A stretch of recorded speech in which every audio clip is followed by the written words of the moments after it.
Greetings from Dairy Networks.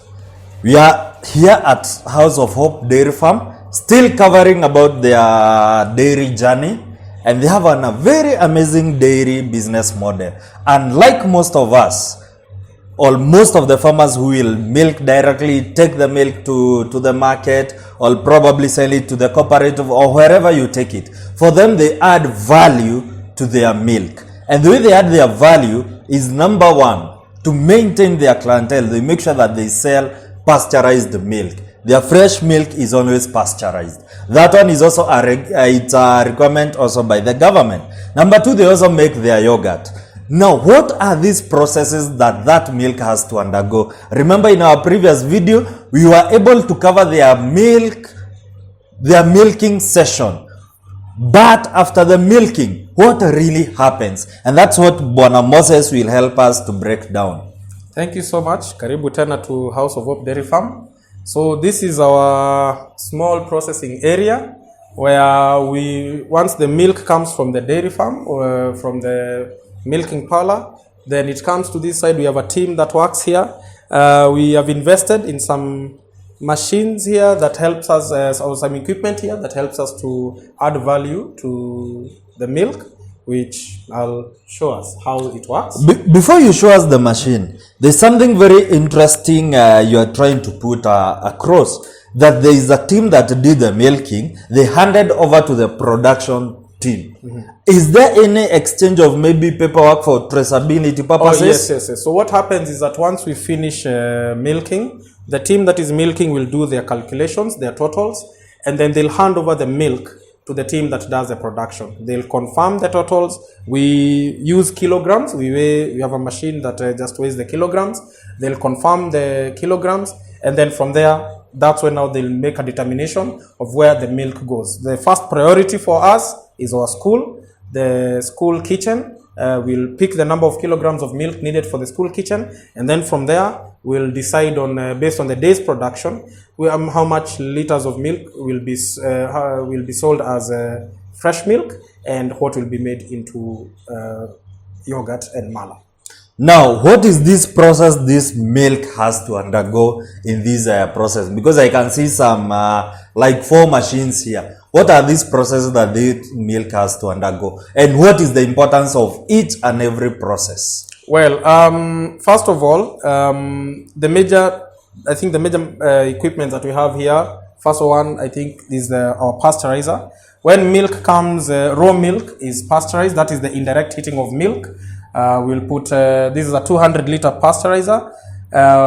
Its work is to heat milk to a certain degree depending on what is the end product. If it is milk for consumption as fresh milk, it's about 72 degrees. If it's for yogurt, it's about 85 degrees.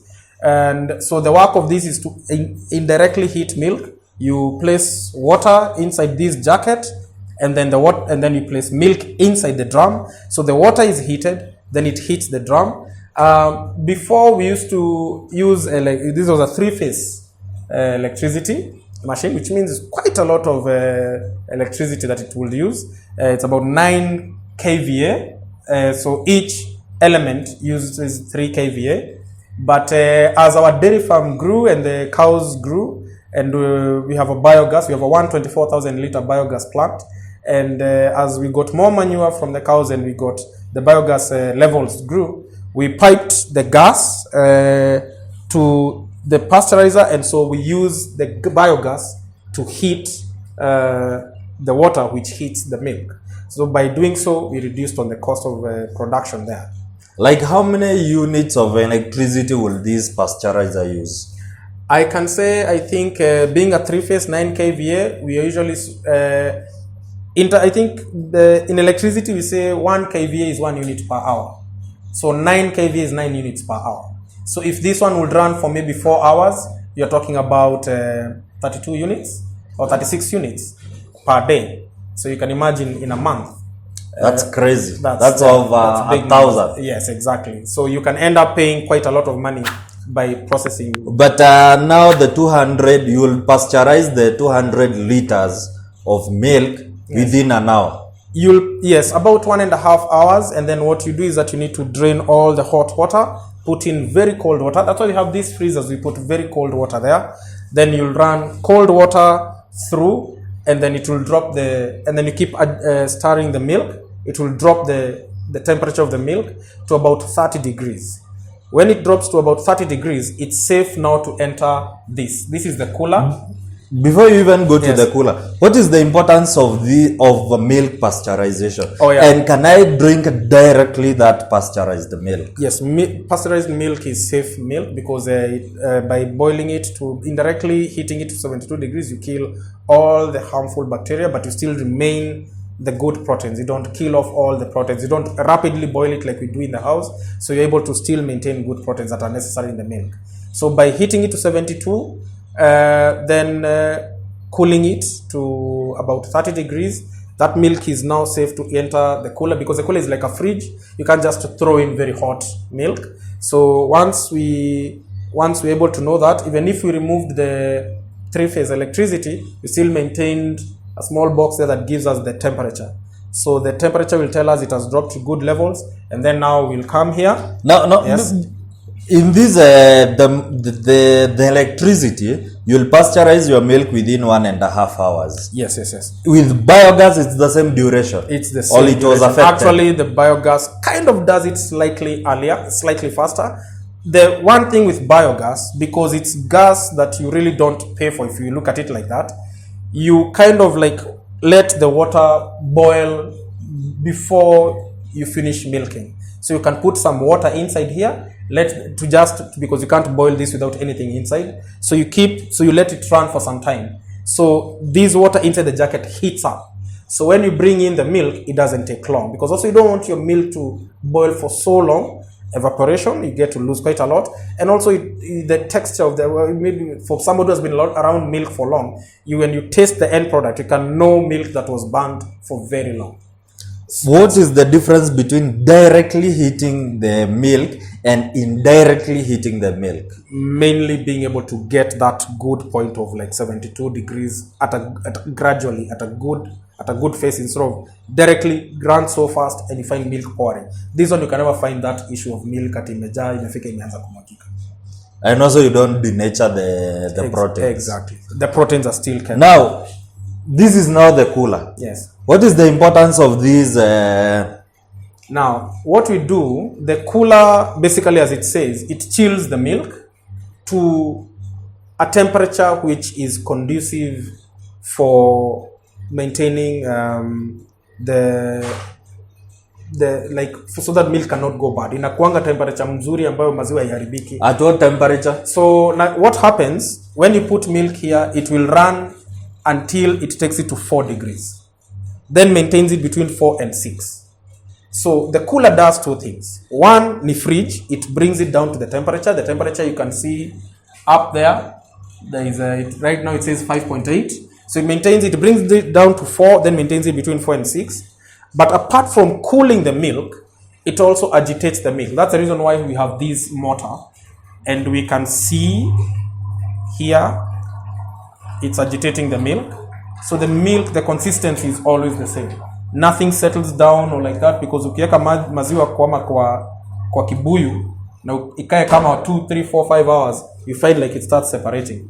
But this one now keeps the consistency, but maintains it at a good temperature where the milk doesn't go bad. This is run by the electricity. Yes, this is run by electricity. What do you have here now? Now, this actually currently right now, these ones are empty. As I say, this is where we usually put water to be cold, so that once now when we need to drop the temperature of the milk, we'll pick water that is very cold, ice cold from there, and run it through here and gradually bring down that. So basically the milk from this cooler is fit for consumption. Definitely. You never sell directly fresh milk to farmers. It has to be raw milk. Yes. Raw milk. Yes. It's fresh milk, yes, but not raw. When if you are going to take it maybe to a processor, like for example, if you want to take it kama unapelekanga maziwa yako kama cooperative, you can keep it there as raw, then you take it. Because one of the things it will fanya, it will not go bad. It will be maintained. The shelf life for this milk in this cooler? Ideally, this milk being cold, this milk can go even for 3 days. It's usually very good, especially once you pasteurize it. When you're taking it to the processor, most people will hold it there for like 3 days. Ikishaja maybe 500 liters.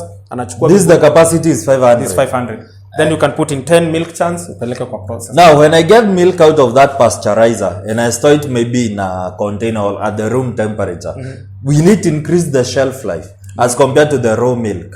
The biggest challenge is warm milk. I think for me, the experience that we have had, before we got the cooler, when we would heat the milk and we bring it down to maybe like 35 or 30 degrees, that milk will go bad extremely quickly because the high temperatures. And again, we are in a very hot place. So that one we suffered a lot of losses. We could sometimes have milk here, 200 liters, and even after running cold water through the system, and we maybe drop it to about 30 degrees, if we can't get somebody maybe to buy it at once, the milk goes bad. Now, like you rarely get milk spoilage. Not at all. In fact, once you're able to put your milk inside a cooler, you keep it decent, your milk is always safe. So if you want to make your yogurt or your mala, you will get the milk from the cooler? No. From the pasteurizer? When you want to make, because there are additives, there are ingredients that are put in the yogurt as you boil the milk. So it's done from here.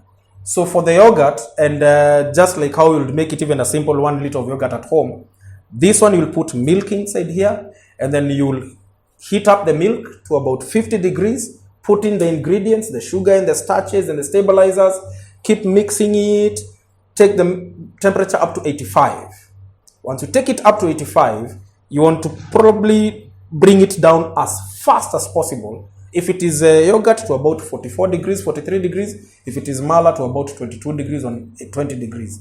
So that one you need extremely cold milk, cold water to bring it down. Once you bring it down, that's when you put your culture and then you incubate it. You have to get a way to incubate it.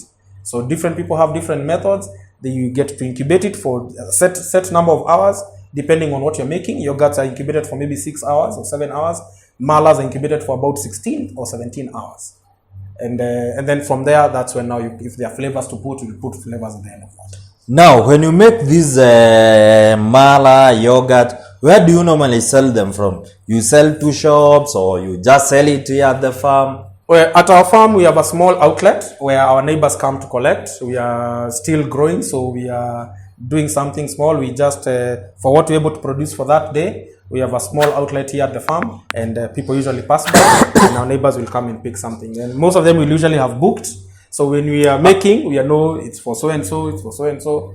For booking, how do we make the booking? Because I and my crew here, we have to go home with some milk. Well, what we usually do is, and also for our viewer want to get that milk. Yes, so we usually have like our